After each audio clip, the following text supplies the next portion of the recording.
Mr. McGee, don't make me angry. You wouldn't like me when I'm angry. You are about to listen to the Totally Super Awesome 80s Reboot Overdrive podcast.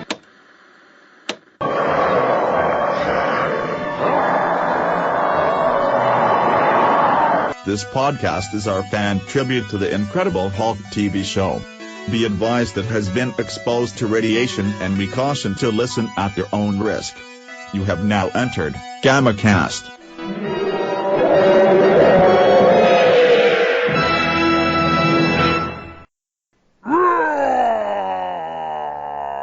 And welcome to the GammaCast. I'm your host, Charlie, the Professor Esser, and with me, as always, is my skinny rich friend. It's Mozz. Hey, Mozz, so glad to have you as always. Tonight we are doing Season 3, Episode 14, Sideshow. Directed by Nicholas Correa, written by Len Jenkins, of course, developed by Kenneth Johnson. David Burns, reluctantly, becomes a stage manager for a carnival act and gets close to a young psychic, in quotes, who is accused of being a jinx. So this was a cool episode. I really enjoyed it. Of course, big 80s guest star in this is Robert Donner as Mr. Benedict. Eagle-eyed fans will remember that he also played Exeter on Mork and Mindy, who was Mork's sort of crazy friend. Yeah, he was great. Yeah, because he was the one guy who just knew Mork was from outer space, but he was good because he's not the only person from outer space he's ever talked to. Robert Donner, he's been on a lot. Played Buffalo Bill Cody on Voyagers. Did 23 episodes of Mork and Mindy. And just a fun guy. He also, has made a living for himself being that creepy, scary guy. Wasn't he on Big Love as the head of the Mormon church? Was that him? No, actually, I think he died before Big Love came out. Let me see here. Oh, he definitely died has. in 2006. Let me see here. He was on Dharma and Greg. Yeah, his last credit was Hoot. In 2006. So no, he was not on Big Love. No, I know who you're thinking of. Equally creepy actor, but not this creepy. Definitely has that old-timey prospector face, Oh yes. Well, that's he got a lot of work with that face for a lot of years. Yeah, and he was by far the best part of this episode. Yeah, well, yeah, he was. He brought the crazy, without a doubt. Let's see here. We also had, of course, as our as Nancy, our psychic, Judith Chapman, who has been in a wide range of things. Sorry, and actually I'm trying to see, run through everybody's quick IMDb pages. Ellen Rich, of course, is our carnival owner, and he's one of these guys that you always recognize because he is just a constant character actor. You love when you go through these things and just every single just the amount of work that they do. He was Judge Maurice Schiller on Hill Street Blues back in the 80s. So yes, he gets around. But anyways, let's get to the actual plot of the episode. Basically, this young David's at a campsite. Because that's what he can afford, apparently. Not even a trailer. Not even a trailer. Just hanging out in the camp. At the same time, Belle Starr's rather eclectic review show is also staying because it's got 2 exotic dancers and a psychic. Right. You You gotta have something to break up the acts, I guess. I guess, but I feel like you got to end with the dancers. You don't start with the dancers, get them all revved up, and then say, "Hey, wait a second, we're gonna scale it back a little bit now." You know? Yeah. Well, I think they open with the belly dancer, go to the psychic, and then close with the fan dance. Oh, well, fair enough. That makes sense. Yeah. That makes sense. You know, or maybe there's another dance number and the girls got to change costumes. You know, but I was a little upset we never got the fan dance. We just got we got a and lot of that the belly. costume looked provocative enough. Yeah, that was the actress there. Sorry, my computer keeps on jumping back between the screens. Whose hair looked like a thrift store wig. Yes, Louisa Moritz. Yes, lovely, buxom, and vivacious blonde bombshell Louisa Moritz was born in Louisa Castro on September 25th, 1946. Oh, she's a baby boomer. And yes, she was in Death Race 2000 as Myra. And yeah. I mean, again, one of these people that you just see all over the place. She's on a bunch of episodes of Love American Style. She was on the Joe Namath Show in 1969 as Mail Girl. All 10 episodes, yes. So yeah. But yeah, you see her, you know her, and yeah, definitely. Like I said, I was surprised we didn't get more of her dancing routine, but we did get Tamara Elliott's dance routine, which was nice. quite exciting. But anyway, so Belle Star's show is they're in the trailer. They're going to the next, I guess, fun park that they're going to try and. Right, but I think what's interesting is for the first time, we actually see him get a job, and it's like normally we walk into a story, he's already got this job. I'm like, how did he get this job? Yeah. And this time, because she's being chased through the woods, and he sort of is nice to the woman being chased, they're like, hey, wait a second, we could use a guy like you around in our all-female show, you know? Oh yeah, and you definitely got the you definitely got the we definitely see, yes, this is how David gets jobs, is he's a very attractive man, and the lady, we now know why he has so many female employers, you know. But yeah, and for what it's worth, there was not a lot of subtlety about the girl's interest in David, so. But that was good. Yeah, Although, what I found was funny was he says, he doesn't have, he really has never been a stage manager. I know of at least 3 different episodes where he's done stage management work, And he always says, I really don't know that much about it, but he's done it, Right. And so, yeah, I think maybe he just doesn't want to get asked for references, Right. Oh, that's a fair point. Yeah. But yeah, so they take him on. We basically see that Mr. Benedict is chasing Nancy, who is our psychic, and again, like when we get to her presentation of her act, when she does her little thing for David. And she tells him his thing.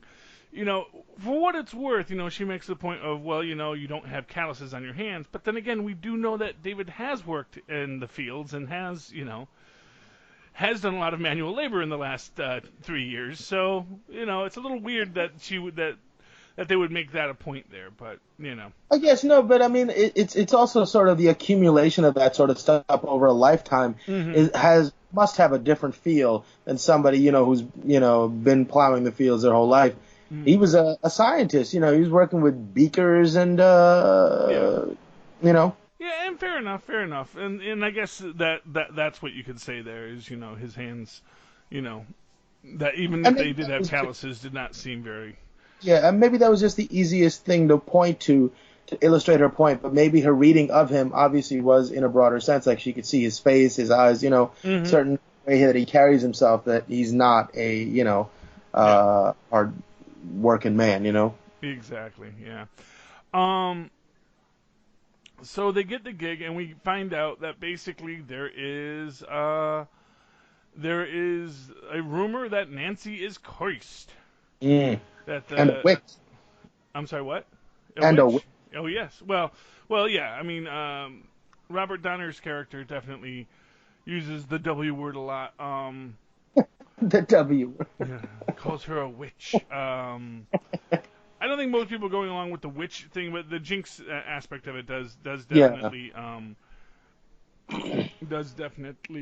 play out. And of course, what we pretty much get immediately is that Robert Donner's character is the person causing all of the accidents to happen, but he's throwing all the blame on to Nancy and them, and it just surprises me a little bit that but again, I guess people are gullible in that sense, and because they even have when he's making the statements about it that they say, well, yeah, he was at the place that burned down too, and he'll tell you that it's exactly a jinxing situation. Right. Yeah, but these are these sorts of simple people that superstition rules over them. Yeah. Well, that does seem to be the case. And we got our first. We get a nice. So basically, what we get is of course. We start with the belly dance, and then we go to the psychic show, and we do see her basically reaching with it, but people going along with it because hey, you like this story, you like the entire that's why you came to the show. I mean, I'm sure most of the people came to the show to see the dancing girls, but maybe there's a couple people that were like, no, I really wanted to see the psychic. And to her credit, she she uses her skills in a way to genuinely try to make people feel better. Yeah. Every bit of advice she gives is sort of advice that they need to hear. And much like in an earlier episode where that doctor was pretending to be a voodoo medicine woman just to make people better using whatever vernacular they were most comfortable with hearing. And she's sort of doing the same thing here. Yeah, and it's an interesting thing that they keep on going back to this well of superstition and psychic phenomena in that way. When we think back, we had the haunted house episode, not only do they do the this is one of the things that I like about it. Not only are they doing the psychic exploration, but they always try to do their little MythBusters aspect of it too. Give you a little science to go along with it. I wonder if that was just a decision by the writing staff, or if that was maybe to get some educational content onto the show. Because of course there were laws about to keep TV from being a vast wasteland, to have them be educational and give us something fun to watch as well. So they're in there, and she starts her act after the belly dancing routine, and then she's doing her act. It's going well. She's giving this guy advice about his business. It's all very good. And then of course one of the people from the show, the person who's sort of who's sort of, I believe it's Bruce Wright who plays Jimmy. He is Mr. Benedict's sort of henchman in this. He's the one that keeps on. He's totally bought into the line, and he's like, "Well, tell him about what happened at the one place that burned down," and and starts shouting at her, and then she runs because she wants to go confront Mr. Benedict, who is in the haunted house. Belle sends David to go after her because they know that Mr. Benedict is a dangerous man. And then we get what I think is one of these moments that you wait for. We got our first Hulk out, and it's a Hulk in the fun house. Oh man, that was great. Yeah. where they have him fall through the tumbler and everything's on, and then he's in the Hall of Mirrors. Although it was very cool just before the Hulk out, when you have Robert Donner and Mr. Benedict and Nancy in the Hall of Mirrors, and it's like they're talking to the reflections, and then he's just right behind her. Yeah. That was creepy, spooky. That was pretty awesome.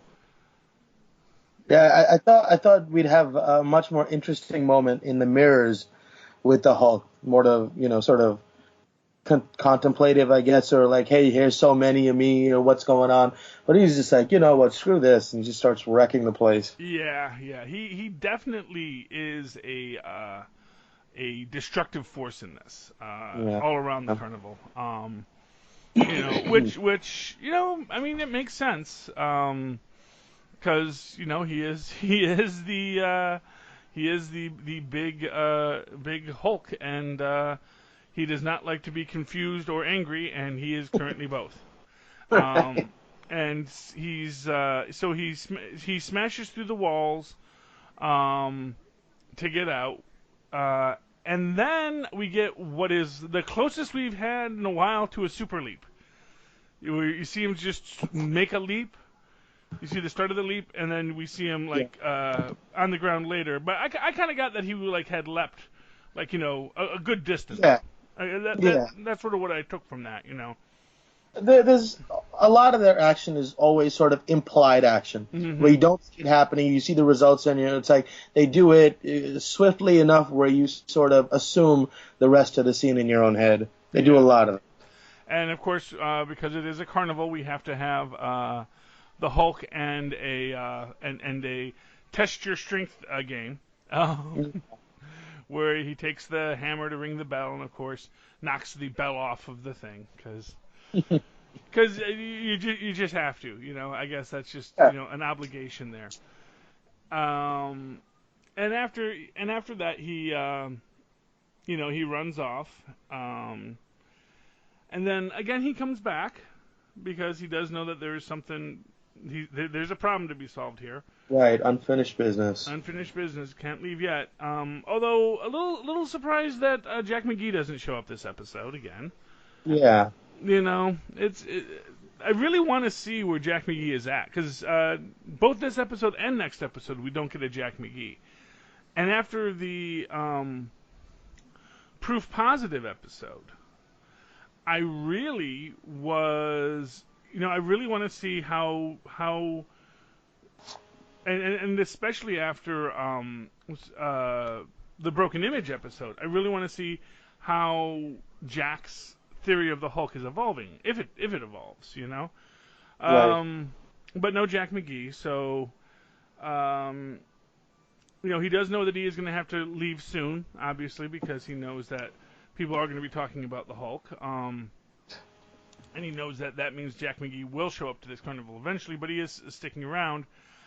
And we get what the actual story as to why the carnival man, and it's interesting because I guess he's maybe a traveling preacher, and he does like a preacher, like maybe a tent revival at the carnival or something.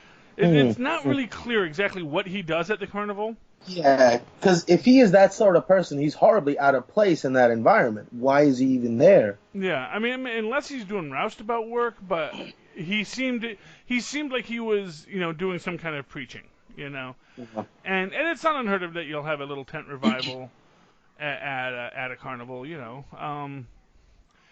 But yeah, it is odd. But what we do see in this is that we get the basic story, which was that this guy's son was hanging around the carnival where Nancy was working, and they had some sort of a connection, and they talked. This, of course, drove his father up the wall, because he said it was, a horrible place, yada, yada, yada. And then we find out that he basically hung himself, because I got it, part of me listening to that story, it was like, you kind of felt like, maybe maybe the son was gay or something like that. And they don't really say anything like that, but you kind of get the feeling that there had to be this massive denial of self associated with whatever his father was mad at him about, you know. Yeah, I mean, like, it could have. The way I saw it, it was like that if he was around the carnival all the time, and that's probably what drove him to be so ultra religious, because he saw evidence of sin all around him. And so for his son, he was probably already worried that he would be corrupted into that environment. And his son was trying to go out there and have fun. His father probably said, "You can't hang out with her, or you can't hang out with them," and, or was generally mean to him. Yeah. I think that's really what led the kid to suicide. I think that this is why the guy is so crazy, and it sort of points also towards the danger of that kind of religion. You know, how easy it is to shift the blame onto something other than yourself, because you can draw, a false sense of piousness through following arbitrary rules. And once you have that hard set of knowledge of knowing that you're right no matter what the outcome is, it can get pretty dangerous. Well, exactly. And we did get a very nice, we got a nice bit of Bible verse conflict between David and Mr. Benedict when David does confront him. And, David's, talking about, all the parts of the Bible about love, peace, love, and understanding. And he's like, yeah, but, also Deuteronomy. Yeah. And he is letting him know that his God is the God of violence and vengeance. And again, when you talk about, like, self-justification, he goes to burn down the tent at the carnival to start another fire, and honestly to try and kill people. Yeah. And it is and really. And he stands there and says, "I know where my soul is going." Yeah. Oh yeah. Well, although we do know that he was, because there was a scene prior to that where he's on like a hilltop, sort of talking to God, and going completely nutso. I mean, really, this was a very. It was a good character role. I mean. Oh my God, he was so good. Yeah. It was such a great performance. You really felt his fear. You felt his fear of inadequacy as a father and of facing the real guilt for his son's death. Because I think deep down inside he knew it was his own fault. Mm-hmm. But he has to be that outrageous and crazy in order to find some sort of narrative that makes him not the bad guy. Well, yeah, exactly. And he does. So he does actually sets David on fire. Yeah. You actually get to. Like when it comes down to just being totally nuts. He said, again we got Dave. We see David's infamous glass jaw again. Just one punch and he's out, man. But then he sets the place and David's clothing on fire, and of course that leads to a Hulk out. And I love when he sees the Hulk and he says, "Yes, Satan himself has come to battle me." And it is like, you are so far gone, man. Yeah. But of course, everyone comes in and they realize that Mr. Benedict was the one setting the fire. He runs, and the Hulk gives chase. And this was weird. Like, it was a weird choice they made. They have him try to hide from the Hulk on the Ferris wheel. Yeah. And then the Hulk just starts spinning. This was a very comic book. This was like, a 1930s Superman reel kind of thing. Or even really more Mighty Mouse, Just spins the wheel very fast until he gets thrown out of the Ferris wheel, and then luckily lands on a tent, and, and that's what we see there. Yeah, I feel like a lot of this episode was just like a really campy excuse to have awesome Hulk moments. Yeah. Sometimes you get really, really strong story and acting heavy episodes, and sometimes you get like, a prop for the Hulk. Yeah, and we definitely got some great Hulk in this. Although, again, like I said, I am not going to sell Mr. Donner short. His Mr. Benedict, that was a great role for absolutely. him. Absolutely. in my opinion, that's just an actor taking advantage of an opportunity and making that episode something more than they thought it would be. And for what it's worth, man, Nancy really played the creepiness of the mentalist role very well. And I like when she's interrogating Jimmy and she's like, I can read your mind. And that was pretty cool. That was pretty cool. Because she really does turn it on and off like a faucet. But anyway, so the day is saved and David has to move on. Right. It surprised me that she didn't figure out that David was the Hulk. Yeah. Of course, that always surprises me. People don't make that connection. Yeah. A few people have, but not anyone here. Not the person whose job it is to read people. Right. To notice that. But so David moves on. Cue the lonely man. What I did like is we got some real passion with David in this. We got a lot of kissing between him and Nancy, So there was clearly something there, man. But I like that both of them were kindred spirits in that understanding that their mobility was more important than anything else. They were just that kind of person, and both understood that about each other and willing to walk away, understand. Which I thought was really cool. Yeah. So that was pretty much the episode. Any final thoughts, Mozz? Yeah, I felt a little robbed at the end of the punishment for Mr. Benedict. He just got caught, but to me, I mean, like, I didn't think that was enough punishment for him. I felt like he needed to confront his own guilt. He needed to, by the end of the episode, realize, it was my fault, Yeah. That I was the reason that my son died. That would have been the only just punishment for him, and I didn't get that. And I felt a little cheated by the end of that. I was like, he got away almost, I felt, Yeah, well, but at the same time, if he had that revelation, it goes into that whole Hulk therapy trope that they've done a few times where, like, someone sees the Hulk or experiences the Hulk and that corrects their hard-won mental illness, and the idea that he would just come to that because of the Hulk, I mean, I can see what you mean about. I think that would have been a job for the psychic lady, the lady that can read minds and get in your head. I think that would have been a great crescendo to the episode where she finally gets to speak to him and gets through to him, and she wins her vindication for everything by showing him that he was wrong. I think that would have been really, really cool. Yeah, I mean, it certainly would have. Although I think it would have also changed the tone of the episode, because I think it was very much to their perspective that he had to be, way off the reservation. Yeah.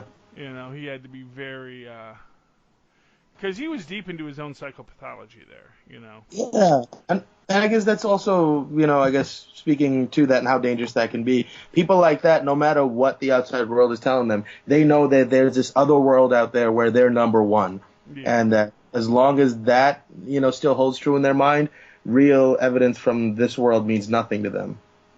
Very good. Very well said. Okay, Mozz, if people would like to reach out to you, where can they find you? You can email me at mozzmanzor@gmail.com. That's MOZZMANZOOR. Okay. And, of course, you can always write to me in that old-fashioned email way at superconnectivityblog@gmail.com. That's superconnectivityblog, all one word, @gmail.com. And, of course, follow me on the Twitters, as someday I will get back to live tweeting The Incredible Hulk, 7 o'clock on Saturdays on MeTV, at Charlie Esser. That's CharlieEsser. Look for the 2 E's in the middle for quality. Okay, thank you for hulking out with us, ladies and gentlemen. Please hulk out with us again. Good night. We hope you've enjoyed this show. This podcast is part of the 80s Reboot Overdrive channel on Southgate Media Group. You can follow us on Facebook on the 80s Reboot group page. We're also on Twitter and Tumblr at 80s Reboot. We invite you to check out all the wonderful podcasts and blogs available at southgatemediagroup.com. And thank you for reliving the 80s.